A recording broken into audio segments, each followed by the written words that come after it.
2-4, and Quinlan de Kock tucks in 4 runs. Well, there was nothing too.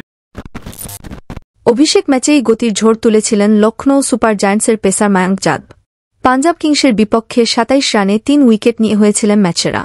মঙ্গলবার রাতে royal Challengers বেঙ্গালুরুর বিপক্ষেও তুললেন গতির ঝড়। ধারাবাহিকভাবে ১৫০ কিলোমিটার গতিতে বল করে এলোমেলো করে দেন প্রতিপক্ষের ব্যাটসম্যানদের। এবার বোলিংটা হল আরও ক্ষুরধার। ৪ ওভারে মাত্র ১৪ রান দিয়ে নিলেন ৩ উইকেট। হলেন আবারও ম্যাচেরা। মায়াঙ্কনবীন উলদের বোলিং তোপে ১৮১ রান তাড়া করতে নেমে বেঙ্গালুরু অল আউট হয়ে যায় ১৫৩ রানে। ২৮ রানের দারুণ জয়তি ম্যাচ থেকে ৪ পয়েন্ট নিয়ে টেবিলের চতুর্থ স্থানে উঠে এল লখনৌ। অন্যদিকে চতুর্থ ম্যাচে তৃতীয় হারে বেঙ্গালুরু নেমে গেছে টেবিলের নবম স্থানে।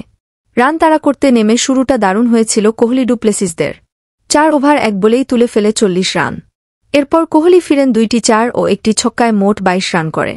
ডুপ্লেসিসও বেশিক্ষণ টিকতে পারেননি। ৪২ রানের মাথায় তিনি রান আউট হন ব্যক্তিগত ১৯ রান করে। গ্লেন ম্যাক্সওয়েল ফেরেন ডাক মেরে। ক্যামেরন গ্রিন ৯ রান করেই প্যাভিলিয়নের পথ ধরেন। তাতে ৫৮ রানে যেতেই ৪ উইকেটে হারিয়ে বসে বেঙ্গালুরু। বল হাতে বেঙ্গালুরুর ম্যাক্সওয়েল ৪ ওভারে ২৩ রান দিয়ে ২টি উইকেট নেন। একটি করে উইকেট নেন রিস্ট বলে জশ ঢুল ও মোহাম্মদ সিরাজ।